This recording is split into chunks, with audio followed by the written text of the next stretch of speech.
Thank you. It's a real pleasure to be with everybody here at Plaza Art. I am with you remotely today from my studio, which is in Westbrook, Maine. So that's just outside of Portland. Um, and I also, as was mentioned, I work for R F Handmade Paint. So I have a variety of different roles, but I oversee their demo and store donation program. So often I'm training an artist to do a demo for a store or finding one that works and teaches locally and partnering them with the store to build relationships. I also get to do a lot of other fun things, like I helped build and develop our website. And I also work on our YouTube videos. So I'll be mentioning a bunch of different kinds of resources for you today, things that you can follow up on after the demo. And what's awesome is you're going to have the recording as well. So you can always go back if you're like, what did she say? I didn't understand that, or I didn't catch it, or whatever. So just to give you an overview of how today is going to work, I am going to just talk to you a little bit about what pigment sticks are and traditional and non-traditional uses of them. I'm going to talk about some of the sets and things that are available to you so that if you are interested in starting to work more with this particular product, how might you approach that? I'll talk about health and safety briefly. So I'm assuming that some of you are oil painters and have some familiarity, but some of you may not be, and you may be just thinking, oh, I want to start working with oil paint. I'm not sure what I need to be aware of. So I'll touch on that. I'm going to talk about some tools and supports that are appropriate for working with this. I know you have some things that you got in your kit, but I'll talk about some other things that I like to work with when I'm working with our pigment sticks. And then I'm going to do some demoing. So this will be where you won't be following along, but I'll be doing some demoing. I'm going to do show you how to do different kinds of line work. I will do some image transfer, so using tissue paper to transfer marks and using a brayer to transfer marks as well. I'll talk about wet on wet, how you can work wet on wet with our pigment sticks, a little bit about color blending. I will show you something with stencils. I'm going to use a gel plate. And what else? I'm going to talk about R&F blending medium, because sometimes there's some confusion about should I get regular blending medium or should I get blending medium with dryer, and what is the difference between R&F blending medium and cold wax, for example. So that's, and then at that point, we'll come back up from the hands version to me, and I'll do a Q&A so I can answer any questions that might have arisen. And then we'll move straight into a hands-on portion of our demo. So for the hands-on portion, we're going to be using an image of part of Van Gogh's Starry Night as inspiration. So yeah, that's just gonna be really fun. And I'll show you the example that I made, but we'll see what you guys come up with as well. All right, so what is a pigment stick? Some of you may have worked with oil sticks before. And if you have some experience with other brands of oil sticks, I think one of the things that you will notice right off the bat when you work with an R&F pigment stick is that it's very, very different in terms of the softness of it. So we like to describe our pigment sticks as having a lipstick soft consistency. They really are buttery and creamy and smooth. And if you've experimented with other oil sticks before, often they're hard or a little bit more crayon-like, but harder. What I love about these sticks is the softness of it. It's basically a pigment stick, for all intents and purposes, is a high quality tube oil in a stick form. So it has just enough natural wax added to it to give it body so that you can hold it and draw with it. So it's basically linseed oil, it's pigment, powder pigment, and then natural wax. They come in different sizes. This is 100 ml size. This is our next size down, which is not a 38 ml. You guys are all working with the small, the half sticks, which they come in different sets like this. So you can get those little mini sticks. And then we also make some very large ones that are 188 ml as well. All right, so how to get started? What are some things that you want to be aware of in terms of health and safety? I think the main thing to be aware of is that since the base of a pigment stick is linseed oil, and linseed oil, if it's on like a paper towel or a rag in your studio and it's crunched up like this, as it's drying, it generates heat, and this can catch on fire by itself. Now, because pigment sticks are not pure linseed oil, they are not going to function like pure linseed oil, but I often work with them in conjunction with linseed oil, or maybe I'm working with some solvents like Galkid or Gamsol or something like that. And so I'm just extra cautious about making sure that I have a metal can with a fitted lid in my studio. And you can have like a little squirt bottle of water right next to that, or some water that you pour on it and then take out the trash regularly.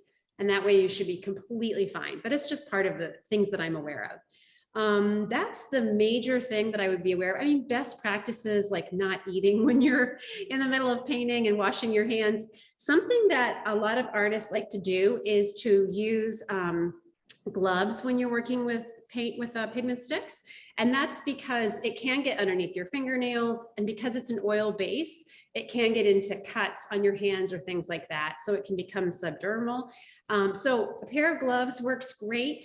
And the other alternative would be to use a barrier cream, and that either one of those things can work really well. So that's just a little bit about health and safety. Appropriate tools and support. So there's all kinds of things that I like to use. You maybe have some plastic palette knives in your studio. A metal palette knife is really nice. R F used to make some palette knives years ago, so I still have some of those kicking around. Brushes, we got some awesome brushes as part of our kits. So I'm working with these, the Catalyst brand brushes that were included in your kit. I have 3 different sizes here. These are great. I like to have things for carving into the paint as I'm working with it. So I'll have like some hard tools, and I just have a bunch of random things that you can scratch into. This is a really fun tool, XIEM tools. It has like a pointed tip on one end and kind of a forked section on the other. You can always have just a bunch of clay tools, things that are wood that you can use to carve into it. I do like to have a few silicone tipped ways to manipulate the paint. So this is a color shaper, and Catalyst makes some as well. This one is Royal Sovereign brand, but Catalyst makes a bunch of really great rubber tipped or silicone tipped tools for drawing into wax. And of course, brushes are great too. Basically anything that you can use with regular oil paint, you can use with pigment sticks. So let's talk about substrates. The 2 things that I primarily like to work on are ampersand gesso board, which is really nice because of the dimensional stability. So it's got this hardboard panel that's sealed with what they call it archival seal, and then it's got their gesso on it. This is great because I can really draw and scratch and press into it in a way that you can't easily do with canvas. I also like to work on Arches oil paper that's ready to go. And here I've got a sheet of Arches oil paper. So this is a cold press paper. So it's all set for you to work with oil. And I just have used some blue painter's tape and taped off some sections. This is a fun way to get started in an inexpensive way. I know you guys also have some in our kits. If you got the kit, or if you're going to get the kit soon, you have the Catalyst tips, and you have an ampersand art panel, but you also have a piece of, or a couple pieces maybe, of the canvas pad. So I think it's really fun when you're first getting started working with a new material to just have a variety of different ways to experiment with it. And what I love about working on the just cold press Arches paper is that I can make some fun things, and maybe they turn out to be something I really like. And then I can always like cut them up, and I like to glue them onto like those Strathmore cards, and I like to make my own cards. I just love sending things to people in the mail. So they can become small studies, they could be paintings in and of themselves, or maybe they become little paintings you send through the mail. This is an example of one I did on Arches oil paper. So This was using different kinds of medium in conjunction with cold wax and also with pigment sticks. So this is a little bit more complicated than what we're going to get into, but this was for a project with an organization that I'm part of called New England Wax. And it's a regional encaustic organization, but also for people who work with cold wax and pigment sticks.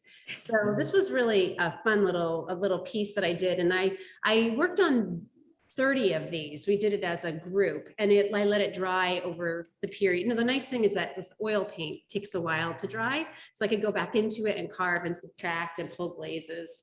Same with this little piece right here. I carved into it and did a glaze. And I'll talk to you about what a glaze is. A couple of other examples I just wanted to show you. So these are just some little monoprints that I pulled on rice paper using the gel press. So I'm going to show you how to do that today. And this is just a little demo painting where I was exploring a lot of different kinds of marks. So I find it's really helpful sometimes when you go to your studio to just experiment and draw and not try to make a painting. Like, don't try to make anything that looks beautiful. I'm an abstract artist. Some of you may work representational, but just to get the body flowing, the hand flowing, and to make marks and to see how the material works. So it can be fun just to have a demo board that you practice on. So substrates, again, you can work on anything that you would work with traditional oil. So you could work on canvas, you want to prime it, you could work on the cold press paper, and you could work on gesso board, Arches gesso board. Other things that I like to have, you want some kind of a palette to work on. So it could be palette paper. I like the Jack Richardson brand, the Gray Matters palette paper, but any kind of palette paper will work. What I like about this is they have a little color wheel on the inside of that. So that's kind of cool.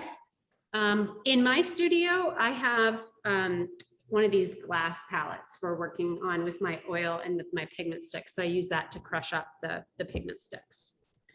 Okay, what else do I want to tell you about tools and supports? I think that pretty much covers it. Let's just talk briefly about sets and pigment sticks. So when you go to, if you decide you get really into this and you want to start getting some new colors, there's a variety of ways you could approach it.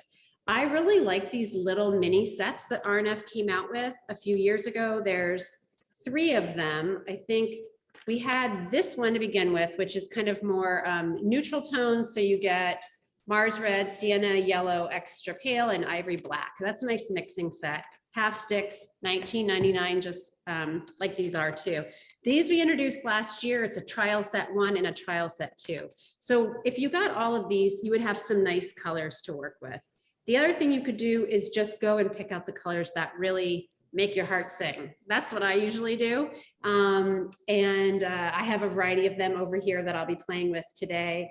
But a few things you do want to get is make sure that you get, I would suggest getting one metallic. So I'm using Ancient Gold today. This is one of my favorite colors. We introduced this was it in 2020? We trialed it in 2019 and introduced it in 2020. This is a gorgeous gold. We have, I think, 6 different colors in the metallic line. And then I also would recommend that you get, you want to get some opaque and some transparent. So I made this. This is a little demo panel. It's on an ampersand gesso board. And what I'm showing you here is up top, this was cadmium green. So this is an opaque color. And down below, I'm pretty sure this is sap green. And actually, this is the demo panel that I used for a video that I did on opacity and translucency, which is on RNF's YouTube channel. Tara will be putting some links up, but the RNF YouTube channel is a great resource for those of you that are interested in learning a little bit more. It's heavily geared towards encaustic, but we do have a really awesome 6-minute video on pigment sticks.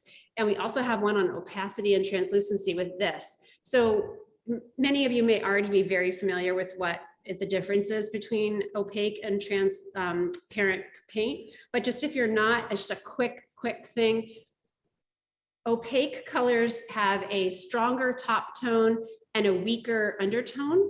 Okay, so here I've got the full color Here I'm using a gloved finger to extend it and show the undertone. Here I'm kind of scumbling it with a little bit of blending medium added to it to make more of a glaze. And then here I've added titanium zinc white to make a tint. With the transparent color at the bottom, the sap green, what you're going to see is a weaker top tone and a stronger undertone. So here you can really see that jewel-like quality of that undertone as I extend the color out with my gloved finger. Here I'm adding a little bit of blending medium, getting a really rich, gorgeous, you can see all the yellows that are in the sap green, and then I'm mixing some white to make a tint. So we describe our transparent colors as having a jewel-like quality to them. And that's because of the way that the pigments interact with light. If you want to know more about all that, check out the opacity and translucency video. And then also you can go to our website, rfpaints.com, and under the More tab at the top of the homepage, if you click on the More tab, it will drop down and open a bunch of links, including resources, and Unique Color, which is our blog, and then something called Articles and Links. And Articles and Links is an awesome, it's like an index that I built, which will reference different things on our blog. And so it's organized by subject. So you can go to Articles and Links, and at the top, you'll see pigment sticks. And then underneath that are hyperlinks to all of our blog posts on working with pigment sticks. And there's so much content there. It's everything from more about opacity and translucency to how to store pigment sticks. So it may answer a lot of your questions, especially as you begin to play with these materials. Also, under the More tab on our website, you will find a way to get a color chart. But if you got your kit, you got one of our color charts in your kit. So the color chart, just something about this so you understand how to work with it.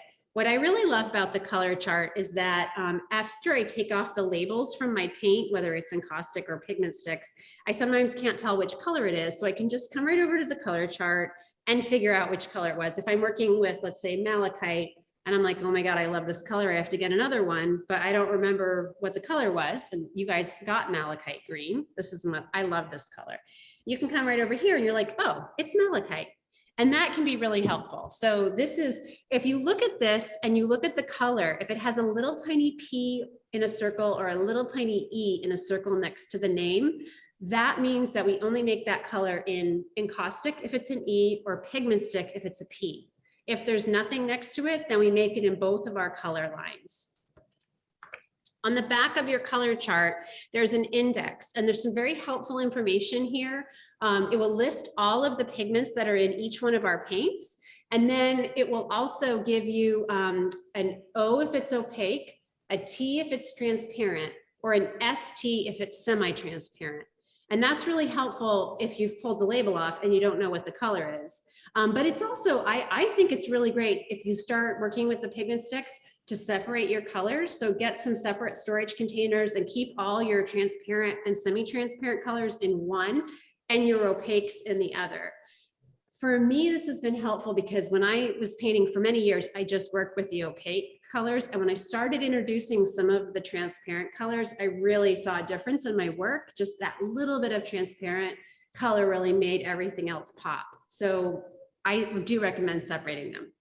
The other thing that's super helpful about the color chart is that there's an approximate drying times for the pigment sticks. So all you oil painters out there know that oil paint can take a long time to dry. And I think it's the #1 thing we get a question about at RNF, which is the drying times for our pigment sticks. So there is a great blog post on drying times, which you'll find a link to under Articles and Links. But here you'll also see that it will say F for fast, M for medium, S for slow, and then S with a little, like a plus next to it if it's very slow. And that has to do with how the pigments interact with the linseed oil. But, you know, again, drying times, they really vary. So it depends on a number of factors. One is the pigment that's in the paint. 2 is how thickly you've applied it. If you just did a thin like the monoprints that I showed you, if you just did like a really, really thin amount of paint. This is going to dry much faster, obviously. It depends on the humidity, so where you live, and also the heat and access to sunlight. So all of those things will factor in, but you can check out that blog post. All right, so that's your color chart. Just one or two more things on sets, which I like to show off the different sets so you know what's out there. This is the Chromatic Tones set. So you're going to get all these more like pastel colors if you really like that. We have earth tones. So this is going to have more of the transparent colors in it, including Still de Grand, which I love, and green earth and blue ochre, which are two of my go-to colors. And then finally, if you're really super new to it and you just are like, I don't know which colors to get, the opaque color set and the translucent color set will get you covered as far as which colors to have. And then you can start mixing and exploring. And they come in cradled ampersand gesso boards. So those are just a few things. But again, you can just go and get a couple of sticks. Again, so if you do go and get a couple of sticks, make sure you get a metallic so you can have fun with that.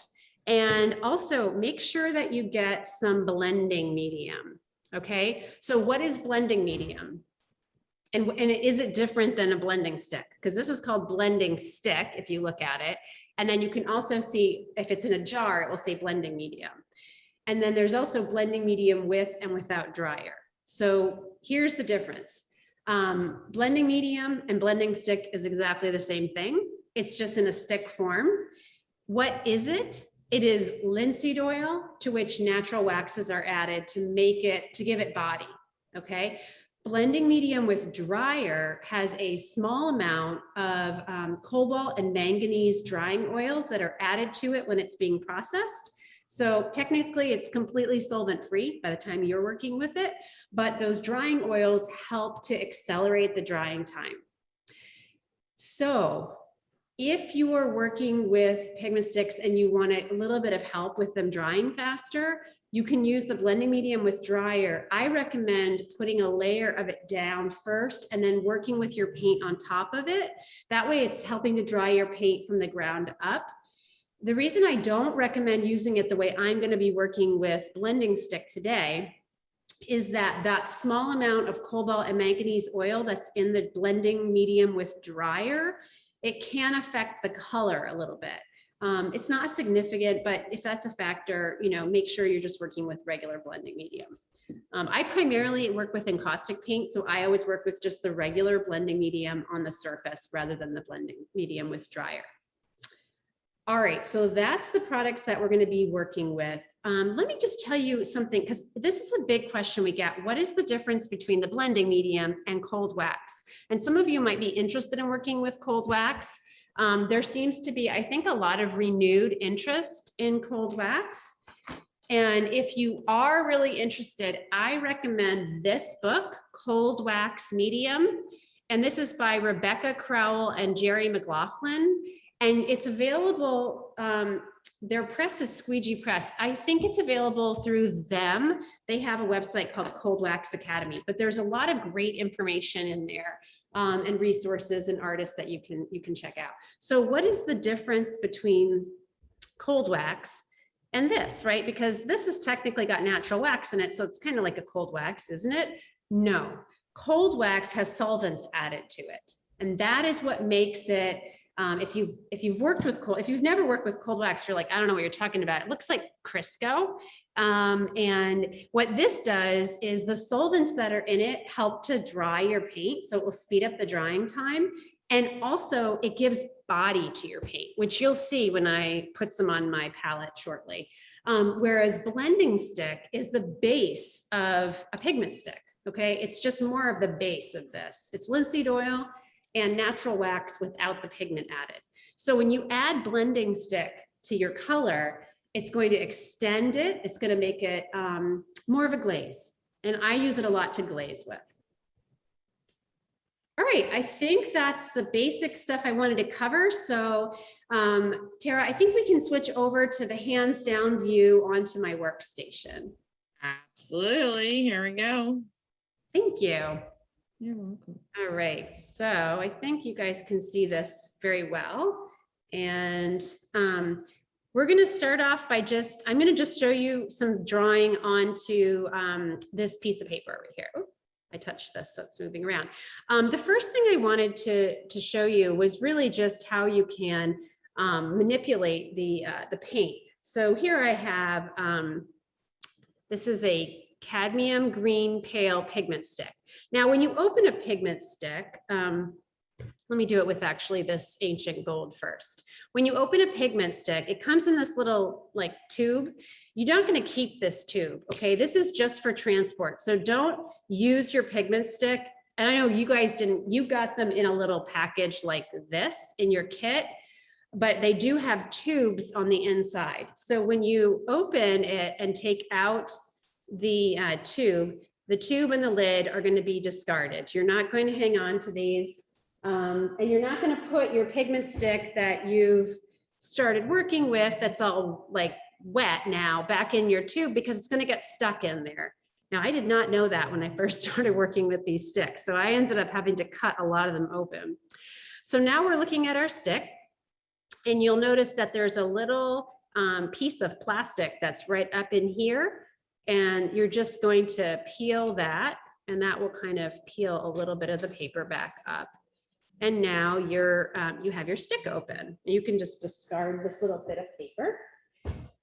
So at this point, when you open a stick, if it's a brand new stick and it hasn't been around for a while, it's going to be very soft and creamy. This one has hardly any skin on it, just a little bit here at the top. It should have a little bit of a skin because they can't be rolled. Everything we do is by hand, by the way, at RNF. We mill our paint by hand, we wrap and package it by hand. We're a small company of just 16 employees, and that includes all of our paint makers located in Kingston, New York. So it's actually one of the things I love about RNF. Okay, so I've got that little skin, so you can see that little bit of skin right there, and I got that off. This came off relatively easy, but just by comparison, this one, which was my phthalo green pale, this one had a little bit of a thicker skin on it. So you can use a razor blade, or I used the edge of one of my palette knives and I just took off the top of it and then I cut some of that skin off from the edge.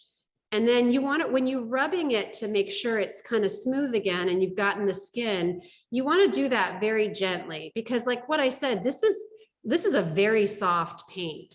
And if you rub it too hard, too vigorously, it's going to break right off. And I was prepping and actually did that and broke off. I moved a little bit too fast and I broke off this. This is fine. I can still use this paint, so I'll hang on to this color and put it aside. But that's how you would open it. I just store these in a box, but some people like have more elaborate ways of dealing with their pigment sticks for storage. And there's that great article right on the articles and links. You'll find a link to storage solutions for pigment sticks. So you can check that out. So the first thing I want to show you is just that, you can create beautiful thin lines. So what I find the most amazing about working with pigment sticks is that I'm just like holding it and rolling it across. And it's giving me these beautiful thin lines. Now I can also turn it on its side, press a little bit harder, and I can start to draw these thicker, fatter marks. So to me, that's really exciting because the main thing that you can do with a pigment stick that you can't do with a traditional high quality tube oil is you can't draw with it. You can't pick it up in your hand and draw. So here I've got my cadmium green pale. So I can just come right over. So now I'm working a little bit wet on wet and I kind of rolled it. So you'll see that I picked up a little bit of the other color on my stick. So I'm just going to wipe that right off. And then I can continue to roll it over that other color. And a fun thing to do here when the paint is still really wet is to come in with some kind of a brayer. And I'm just working with a soft brayer here. And I'm going to pick up some of those marks right onto my brayer and then move down here and print them. Obviously, they're going to be lighter. They're not going to be as dark, but you can just use your printer to kind of use your brayer to kind of print some additional marks here. So that's really fun. That actually looks really cool on the brayer. To clean this, you can use linseed oil, but I just like to have a little bit of baby oil in my studio. So I just have some baby oil here. I'm going to put it right onto a paper towel, or you can use, people like to use baby wipes sometimes too. But I just have a little bit of a paper towel, and I'm going to get off that excess paint. And then I'll wipe all that oil free. And then if I want to, I can wash it with some soap and water, and it's ready to go. And the reason I do that is just because the baby oil is, it's less expensive than the linseed oil, and it does a really good job of cleaning. Okay, so let's put that aside. And I want to show you some monoprinting. So here I have a gel plate. Comes in this little plastic storage container.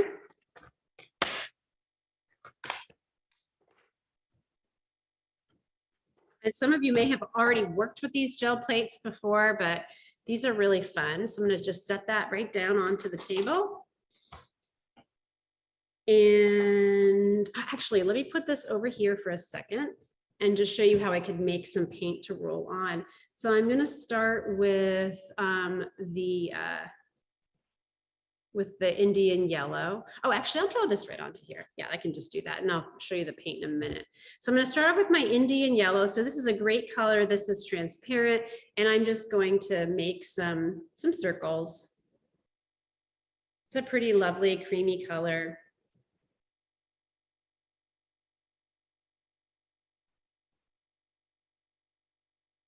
I like to work with a gel plate sometimes for fun.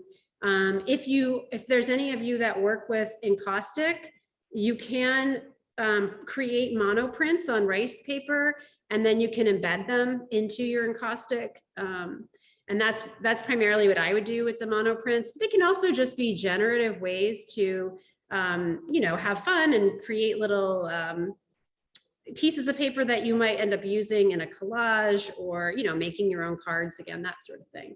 And then let's see, I might just come in here with some of the ancient gold just for fun and see what that does if I come around some of those circles.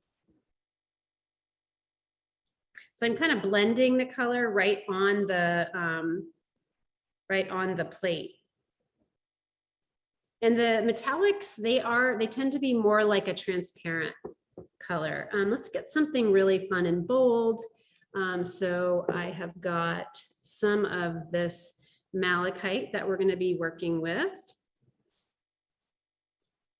was experimenting with that yesterday, so I'm just going to give it a nice round, smooth top here. Get rid of some of the skin that's on there.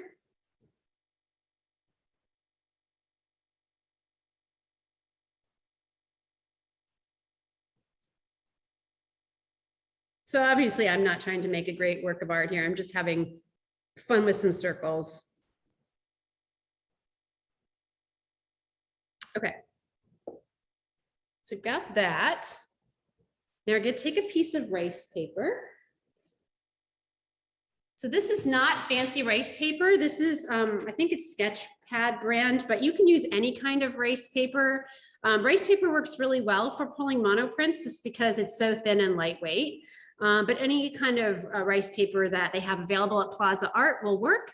And I'm going to just put my paper right down there. And then using my hands, you could use a Baron if you had one, to just press it down and make sure it captures everything that's on there. And then, Dietlind, can I ask you a quick question? Yeah, of course. I apologize if you mentioned this.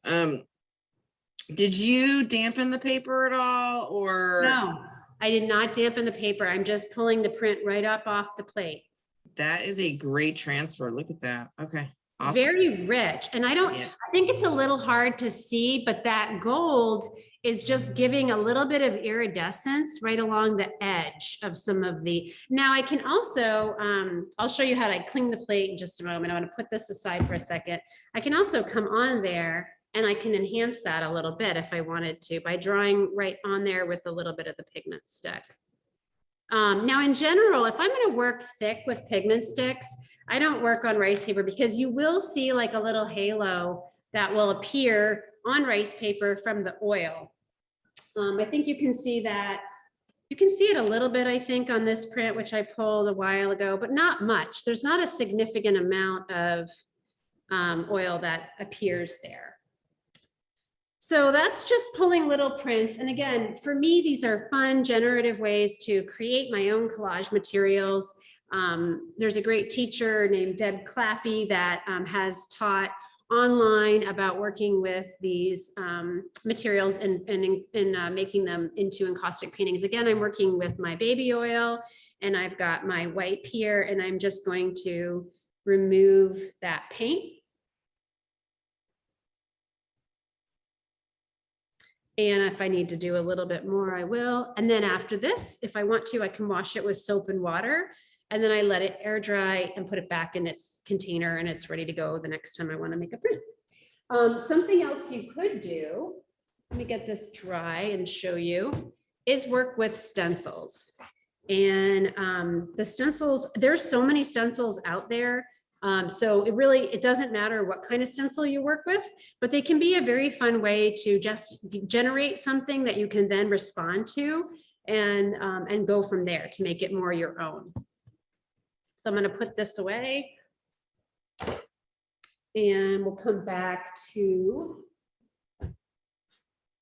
this paper right here. We're going to work on this paper. But first, let's get some paint. So I've got, this is an ultramarine blue pale pigment stick. I love this color. And then the first thing I'm going to do is just get the edges of the paint. Make sure that there's none of that skin. So I don't want that skin to be in my paint.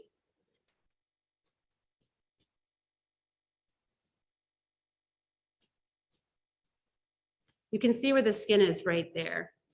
And that's oil paint curing in air. That's it's a chemical reaction called linoxin, where the surface of the paint dries. It forms a non-soluble film.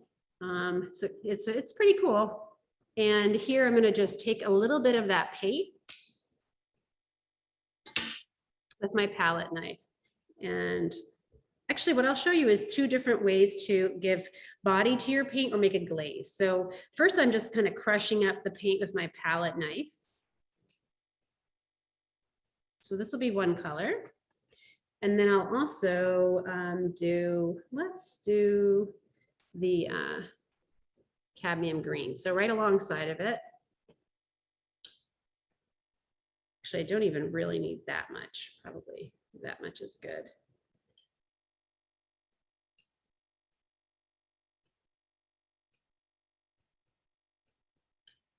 So if there's any skin that you missed, this is your opportunity to get that skin. Okay, so I've got two different colors here. Now to one of them, I'm going to add some of, I'm working with a Gamblin cold wax medium here, but it doesn't really matter what cold wax medium you work with. I'm just taking a little chunk of it here, putting it on my palette, and I'm going to start working that into some of this paint.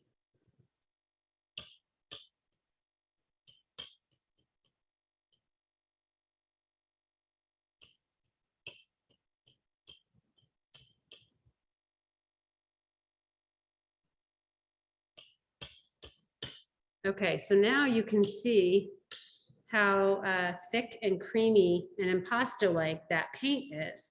So again, the cold wax is giving it a lot of body. Now, by comparison, if I take some of my blending stick here and add that, I don't even really need that much color here. I'll just use the green that was on my brush, on my palette knife.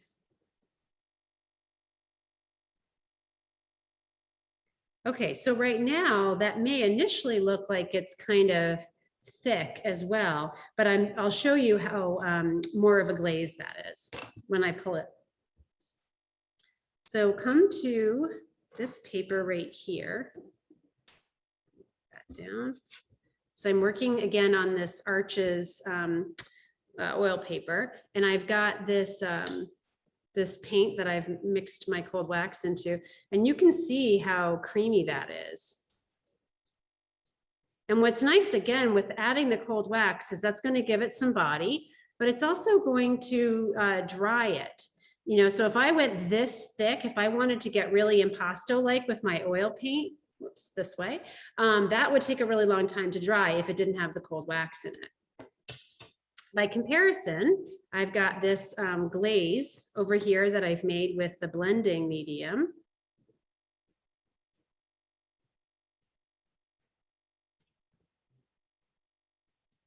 And actually, I can also take a little squeegee like this, and I can pull some of that. This will probably bleed a little bit, but I'm going to just pull a little glaze right down over the top of this.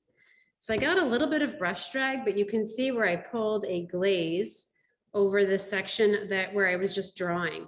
So what's nice again about that pigment stick is that it has body, little bits of the color stayed behind, but I was able to pull that glaze right down over the top of that paint. And if I keep going over it, I can subtract more of it away and then activate some of the paint that's down here.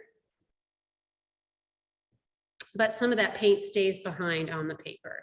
Again, not making a great work of art here, but just trying to find a way to show you guys how the different sorts of things that you can do with pigment sticks. So that's the difference between the cold wax and the blending medium. I just want to check in on my time right now. I think we should maybe switch over to the Q&A so that I can answer any questions that might have come up right now.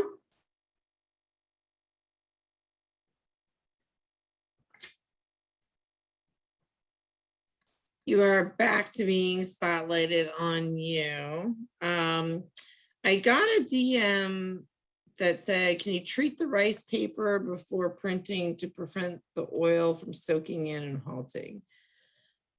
You know, I'm not sure about that.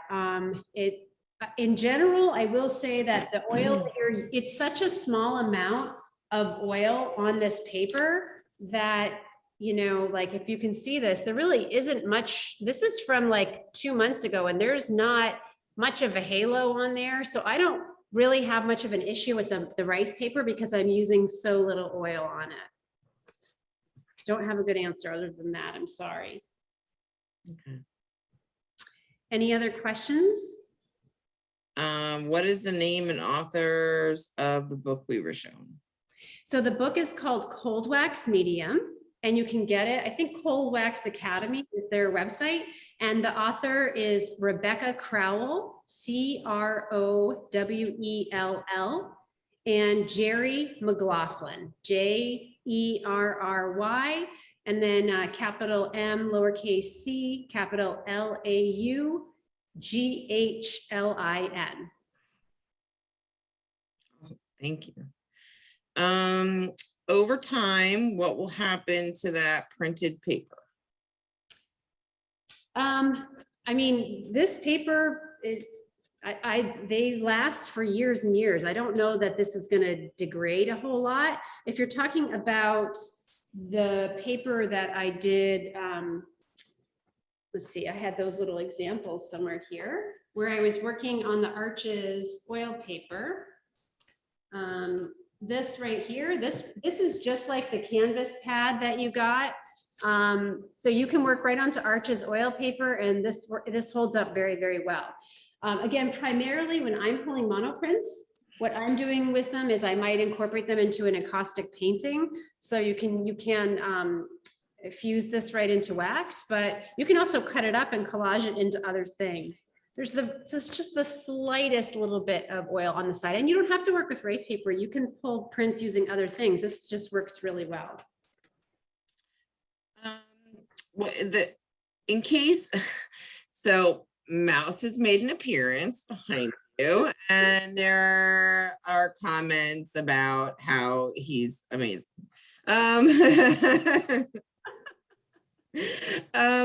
Okay, so as far as just in case, and Chris is welcome to take themselves off mute and clarify, but for light fastness, as far as fading and or light fastness with the print on that paper, perhaps, it's not necessarily what will happen to the paper, but what will happen over time to the pigment on the paper. I wish that I could answer that question. I mean, our colors are light fast in the same way that high quality tube oil is light fast. I don't have a more specific answer about the light fastness of pulling the monoprints. Yeah, no, I think just as in I could- general, you saying that the light, there is light fast, and I assume that the sticks have the light fastest rating on them per color, right? Yes, they should all have that on there as well. Yep. Okay. Okay, great. All right, let's see. Oh, how do you store the sticks after you take them out of the plastic tube? And if it's not on the stick, I'm just looking at one right now. Oh, okay. It may be on the color chart.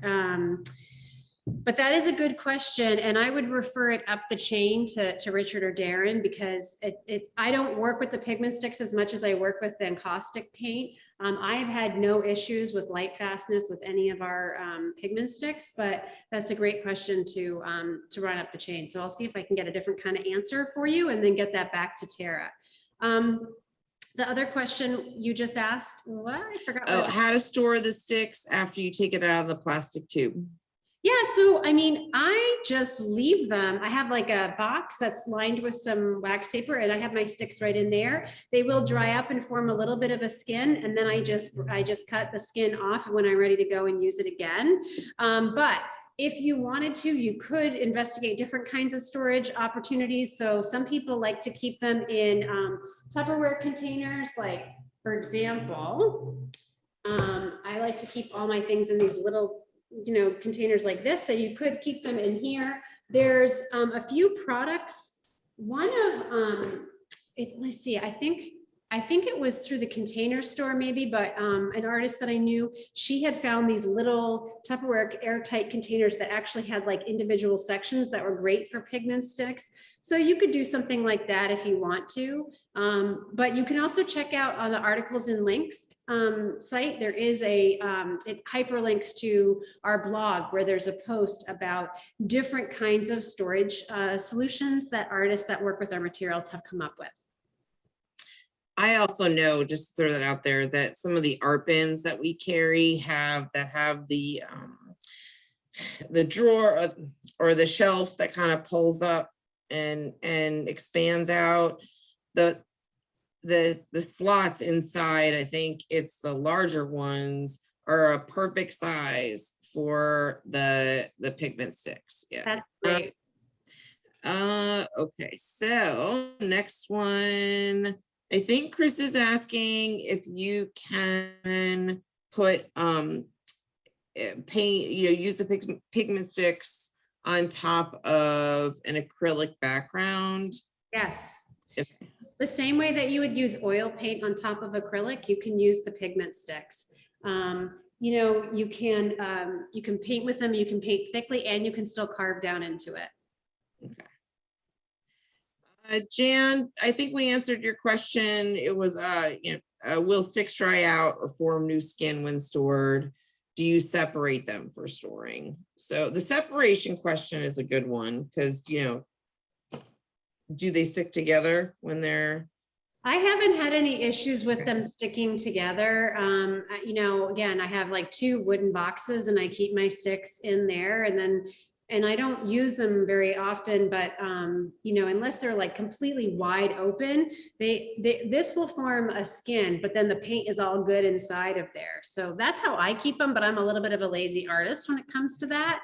I think that solution that you just talked about, like actually storing them, the more airtight you make your storage, the longer they're going to the thinner the skin will be that it forms on the surface. And therefore, the more product you're Totally. able. Totally. Yeah. Okay. Some Okay. some people also, like if you're traveling with them or you're doing some painting in plein air or something like that, have wrapped some wax paper around them just to bring them home and transport them so they don't get like all, it's like covered with each other's color when they're in the bag. Because I was working with these yesterday and I got them, I got different colors on them as I was making a little demo for our paint along. Yeah, that makes sense. That makes sense. Are the pale blue and cadmium green on palette paper?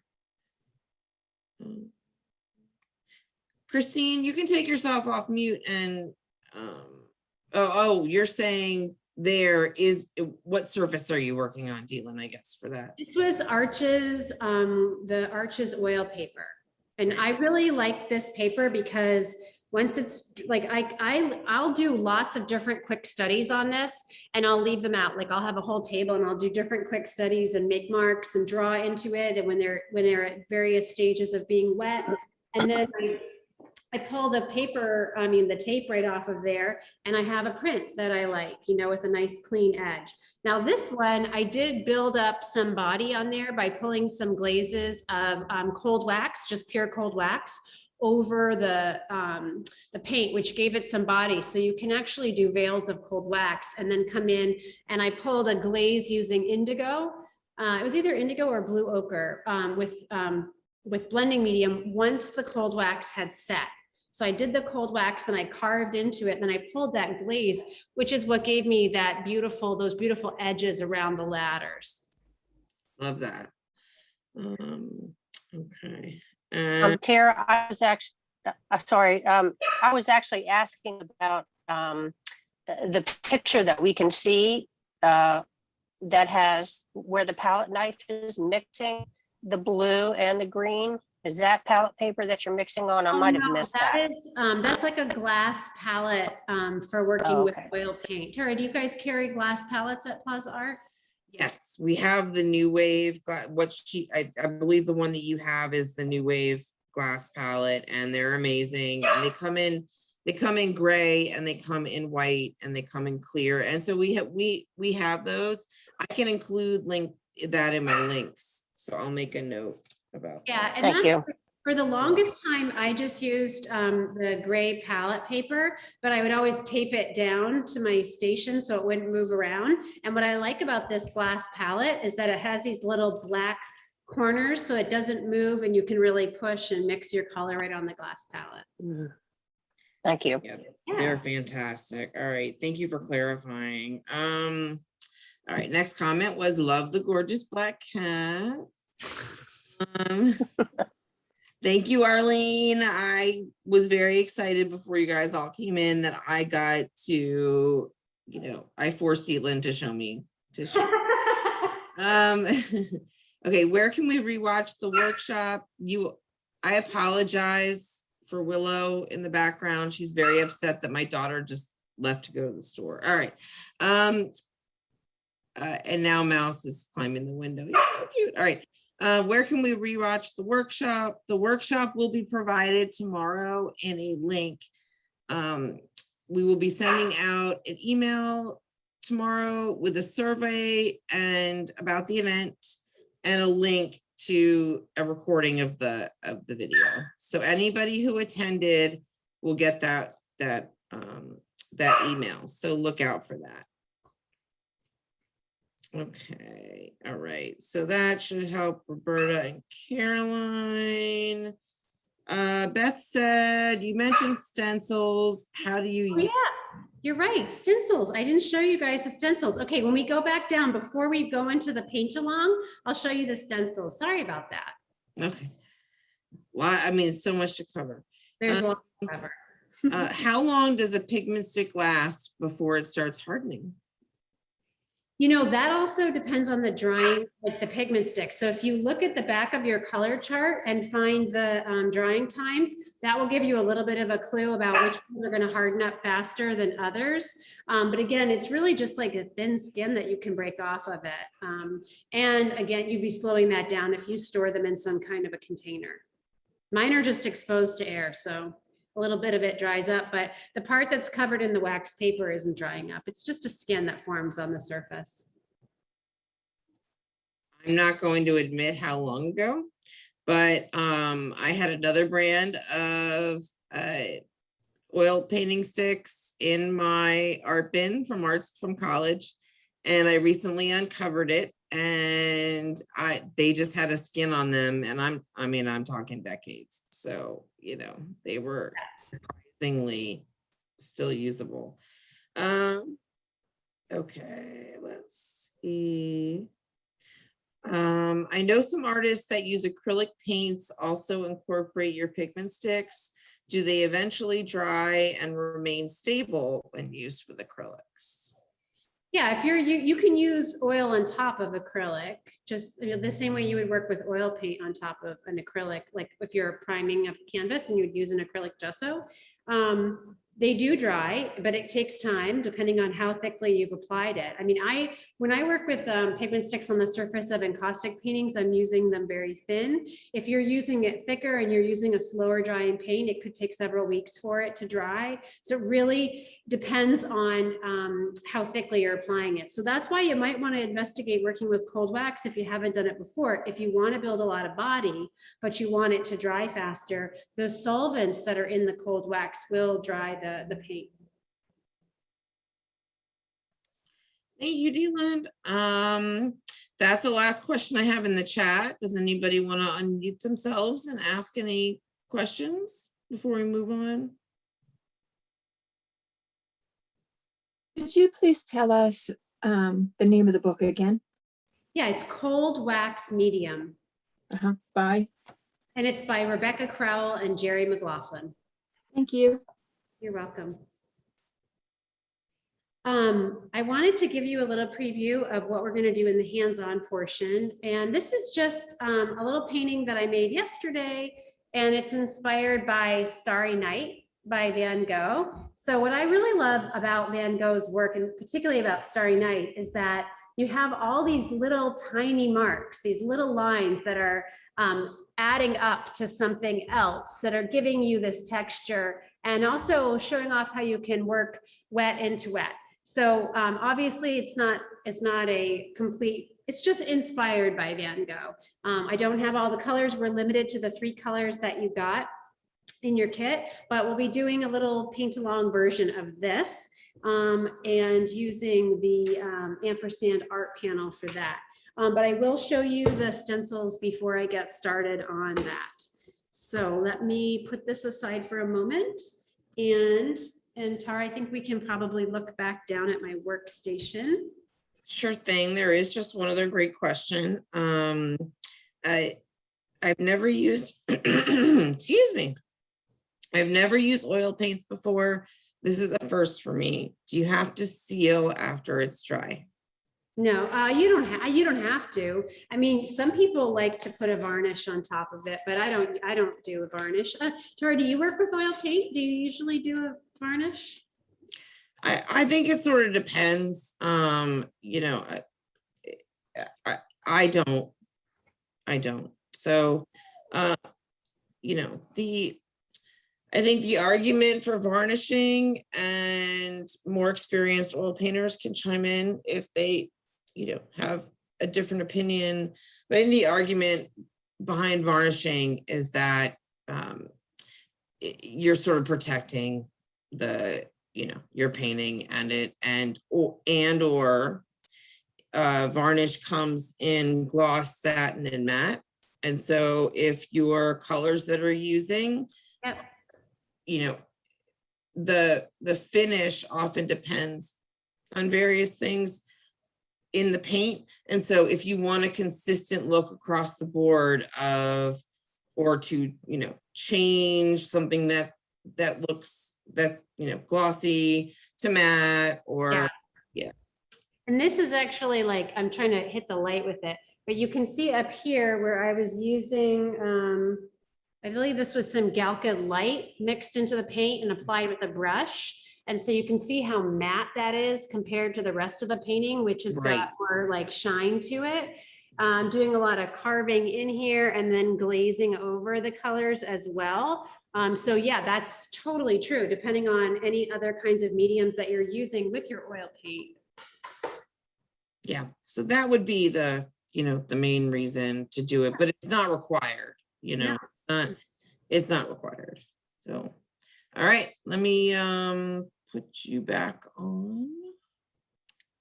Okay, so here I am just working on a plain gesso board here by ampersand, and I'm just going to use the paint that I already had here, and the stencil that I'm going to work with is right here.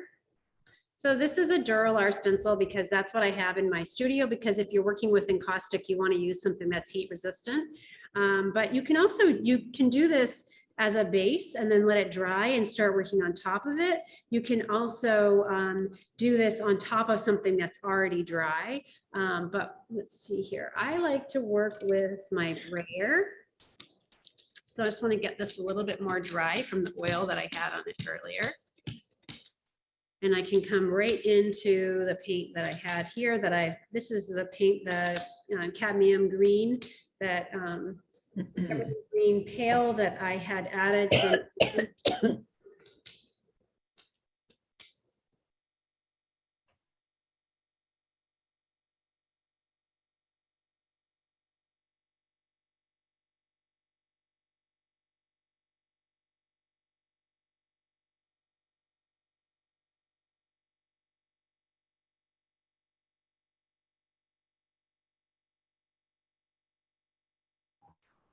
I can't hear what she's saying.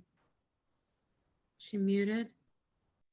I think maybe Tari muted everybody all at once. Yeah, I apologize. That's my Sorry. fault. My Okay. fault. I'm so sorry, everybody. I was like, where is the button? Yeah.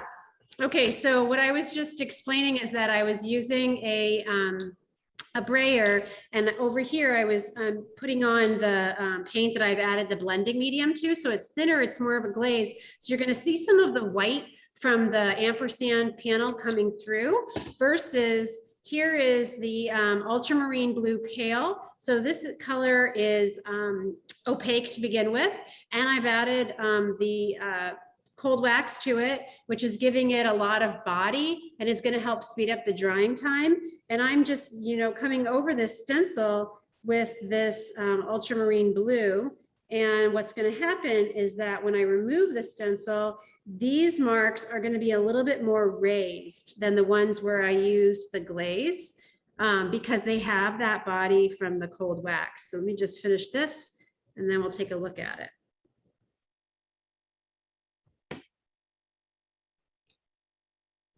And so if you look at this, you can see that these are actually raised up marks on top of the surface. Did everyone see that? Versus the green, which you're getting various stages of lightness depending on how thinly I applied it. The other thing is that you can work on the ampersand gesso board, or you can actually work on ampersand encaustic board as well. It has the ampersand encaustic board is a more porous and absorbent gesso. So it tends to suck up the oil really fast, and it will give it a little bit more of a matte finish. But I can almost see where this looks like, where this looks like it's kind of almost starting to dry. It's soaking right into that gesso. And then these will dry probably in a day or two, but they'll dry with a little bit of body. So if I pulled a glaze over the top of that at some point, I'll catch the edges of it. And what that will do is similar to here where I carved into the surface and then glazed over the top of it, I get that nice shadow from that color. So that's working with a stencil. And basically, I can clean up that stencil the same way that I cleaned up my gel plate or my tools by using baby oil and paper towel. Now, Dietlind, Caroline asked what kind of stencil is Dietlind using, and then asked if we sell this type of stencil. So you're using Duralar sheets that you cut your own stencil out of, right? I didn't cut these, an artist friend of mine cut them. But Okay. you can use any kind of stencil. I'm using Duralar just because I also work with encaustic. And so if I'm using my stencils with heat, they have to be heat resistant, and Duralar is heat resistant and Mylar isn't. But for the purposes of working with oil paint, you can use regular Mylar stencils. So I'm sure Plaza Art has a variety of stencils available for purchase. We definitely do. And we have the Duralar so that if you want to make your own stencils, you absolutely could do Yeah, that. you can get the sheets of Duralar. Yeah, we have pads and sheets. So Okay, I'm gonna move this out of the way and then put my other palette. you're welcome, Caroline. All right, so this is the piece that I did as a demo. And again, it's very, very simple. Not trying to do a great work of art here, just trying to show off how I can draw. So if you have another screen open, you can pull up an image of Starry Night if you want to. You can, it doesn't have to be Starry Night. I did, just as an experiment, I kind of like muddied my colors a little bit more and did like a moon over water, but I really preferred, that was on the canvas paper that was included. I really liked this hardboard panel because I could really push into it. So I've got another one right here.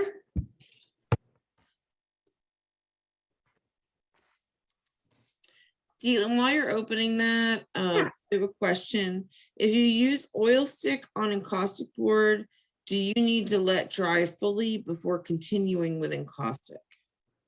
Well, I wouldn't use oil under an encaustic painting. So I'm just using encaustic board as a substrate, the same way you could use gesso board or any other kind of substrate. I'm not putting encaustic on top of an oil painting.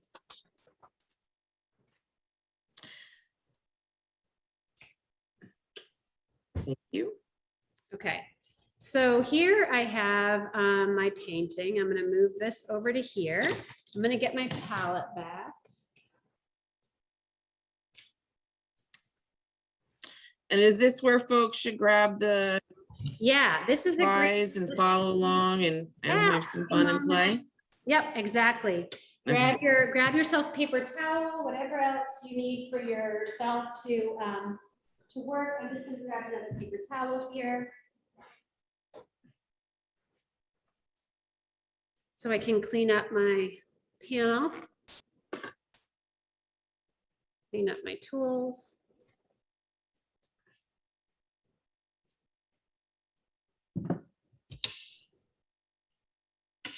And at home, they have the artist panel smooth. Mm-hmm.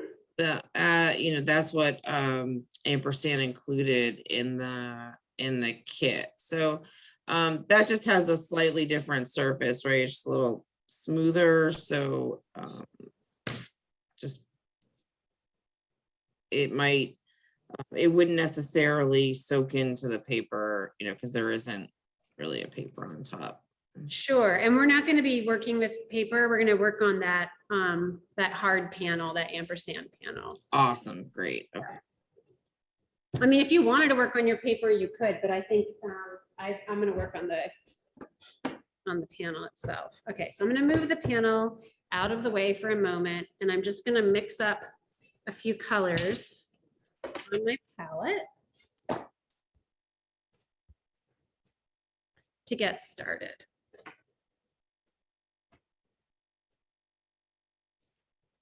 Okay, so make sure that I'm centered here so you guys can see what I'm doing.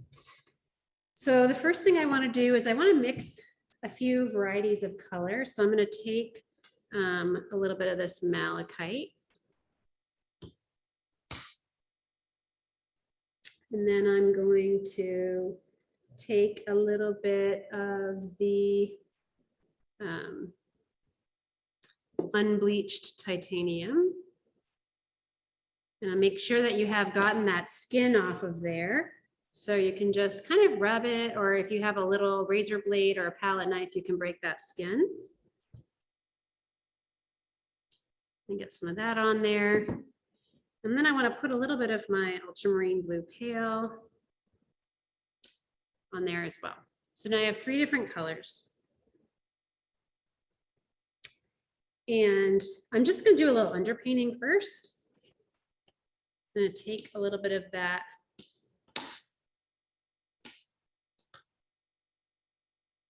ultramarine blue. It's a beautiful blue.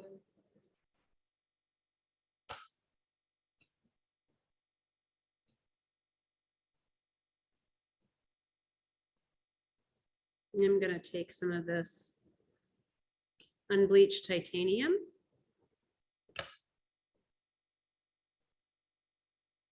Whoops, a daisy. Put it off the palette. And I'm going to mix that in.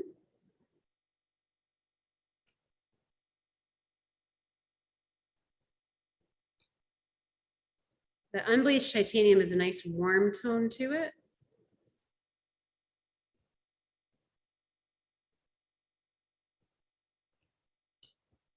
Extend that out. Clean my palette knife. I'm going to come over here with a little bit of the malachite.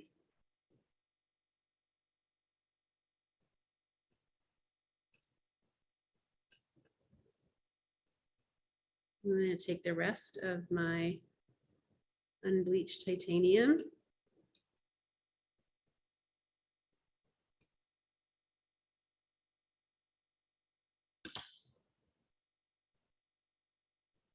Okay, so now I've got some different colors that I can work with.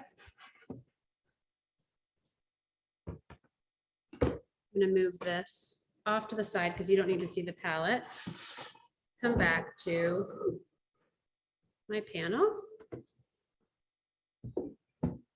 I'm going to start working with one of these catalysts, the polytip brushes that you would have gotten. And first, I just want to get some of that paint right onto the panel itself. And this can be kind of thick, because I think one of the things that's great about that Van Gogh Starry Nights is just how much texture he manages to create with the paint. And so I can kind of, move my brush around to begin with to get some different brush strokes in there. And I can come in with this other color, and even with my muddy brush, add that in there. You can feel the body that the paint has with that natural wax. And do a little color blending right onto the panel.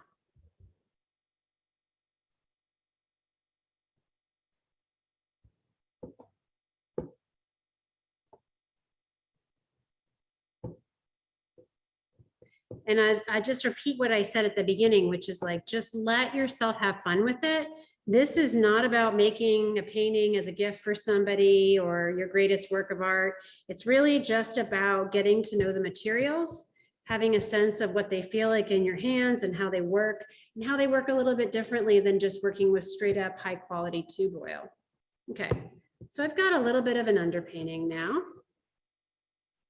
and everything is wet. And now I'm going to come in and I'm going to work wet on wet. This is one of my favorite things about working with the sticks. So I'm taking a paper towel and I'm just rubbing the edges of my sticks to prepare them. I want them to be kind of smooth and round and hardened.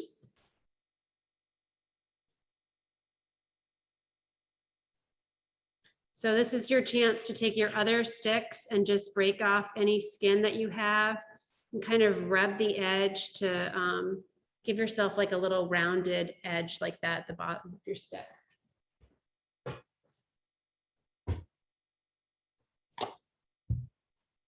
I'm working with this gigantic malachite because we didn't have any of the 38 mils.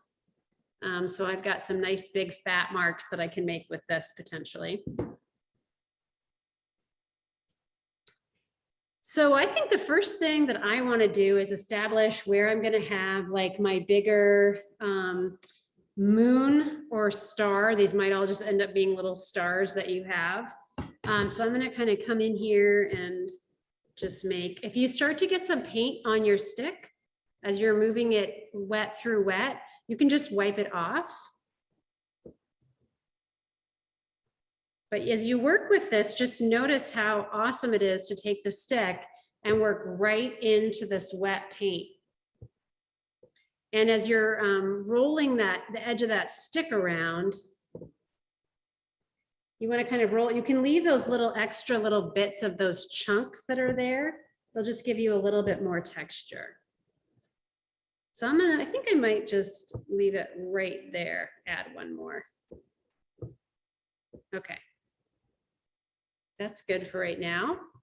I'm going to come in with a different color. Now I'm going to work with my malachite and I'm going to press it in and start working around some of those stars. You can determine the direction that you want your marks to flow, but as you start to get a little bit of paint on your stick, just rub it off.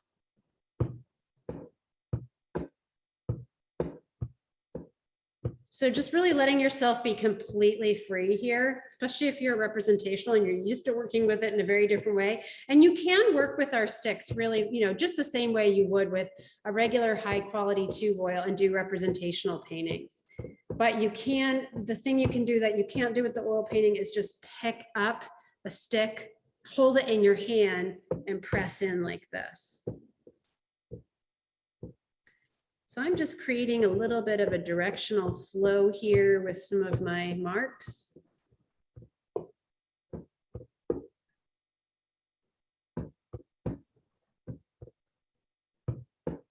And Dietlind, if they wanted to use it like a traditional oil paint, just do what you did earlier by using like a palette knife to cut off a small chunk of the stick. And yeah, you can also come back in with one of your brushes and you can manipulate some of this paint. See how I'm bringing in a little bit of that white that's underneath, and I can also just draw right into the paint, or I could, you know, I could add some Galkit, or I could add other kinds of oil paint mediums and work with it that way as well. very nice. I can come in with my my dirty brush that I had, and I can also draw some little marks that way, kind of mix or blend the edges of some of my marks. And then I'm going to come in with my ultramarine blue, and I'm going to start to create some lines there.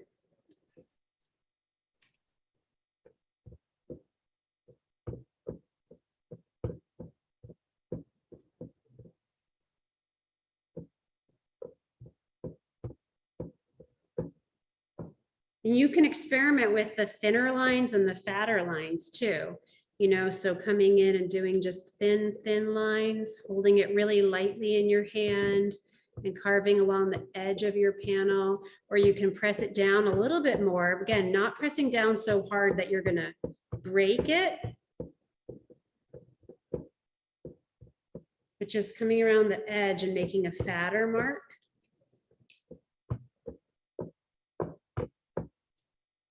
Continue to take a paper towel in your hand to wipe off that excess so that you keep your colors really clean and they don't get too muddy.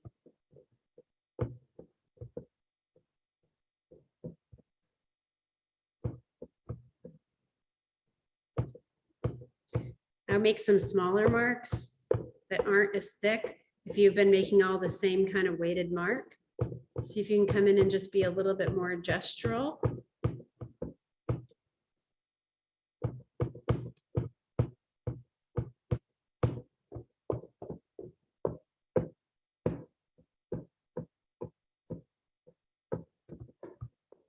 Roll the paint in your hand as you're applying it to the panel. Maybe some of the marks are a little longer.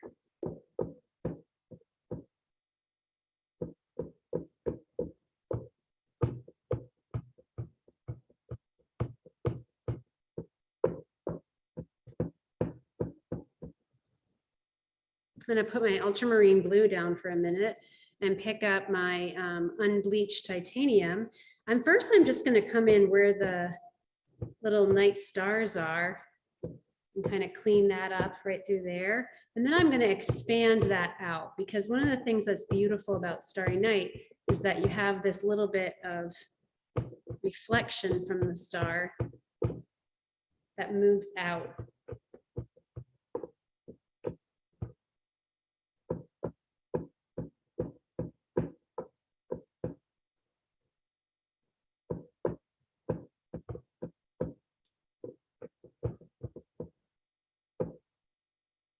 You can always just come back in and wipe that clean. If it's getting a little dirty, move to another part of your paper towel so you can get a nice clean round edge.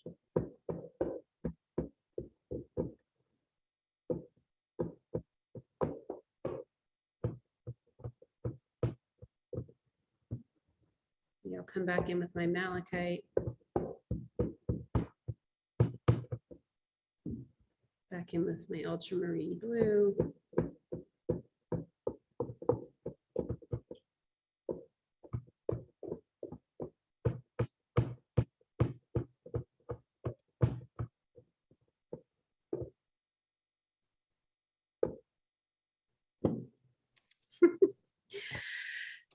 And I know we're almost out of time, so I want to stop right there. I love anyone who was working along with me to hold up their paintings so we can just get a little glimpse of some of the pieces that people just created. Yes, yes, yes. Oh, I don't know if there's any way for us to see other people in the class that were, oh, look at that. That's beautiful, Beth. I love how you got the whole arc in there.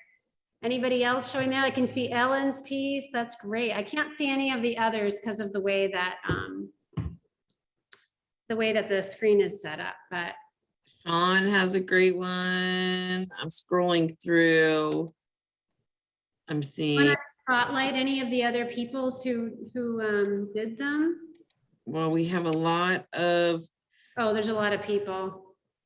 Well, we have a lot of folks without their cameras on, which is totally fine. Oh. Does anybody want to hold theirs up and I can spotlight them? Let's see if I have anybody here. Oh, we got Sean here. Okay, let's see. Very cool. Very fun, nice. Thank you, Sean. Anybody else? Okay. If you're not comfortable or you want to keep working on your piece, it would be fantastic. I'm getting back to you, Dietlind, so I can put the spotlight back on you. Let's see, replace spotlight. Okay. If you want to keep working in your piece, if you could, when you post on social, use the hashtag create with Plaza Art. And Dietlind, do you have an Instagram that you wanted to share? Sure, I'm at Dietlind Vander Schaaf. Okay. So Can you you in the chat. spell that for us? Yeah, sure. Yeah, I'm gonna put it in the chat. Would you mind so that- spotlighting me, my face? Oh, yeah, let me go back to that. There's so many different ways to work with these paint. This was just a little fun exercise to experiment with holding the paint in your hand.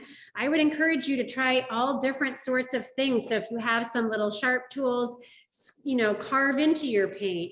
If things have gotten too muddy, wipe your pigment stick clean. You can come back in and do some subtraction with just simple things like Q-tips. You can also do a little subtraction by coming in with silicone tip tools and keep wiping the paint stick itself, the pigment stick itself clean so that it doesn't get too muddy. Yeah. So you can follow me on Instagram. I'm at Dietlind Vander Schaaf. That's DIETLIND VANDER SCHAAF. Yeah, I spelled it right. You did, you I did. did. I got it in there. Okay. And if you have questions about working with the sticks that you don't find answers to on our blog or in the articles and links, feel free to reach out to me. I'm Dietlind at rfpaints.com, and I'm happy to try and answer your questions. If you have questions based on something I demoed today and you didn't feel like you really got the answer you were looking for, shoot me an email. If I can't answer it myself, I will ask other people. Like I said, we're about 16 employees at RNF, including me. I work remotely. And the vast majority of the people that work for RNF, we're all artists. So we work with the materials all the time. And so if we don't have an answer, we'll find one for you.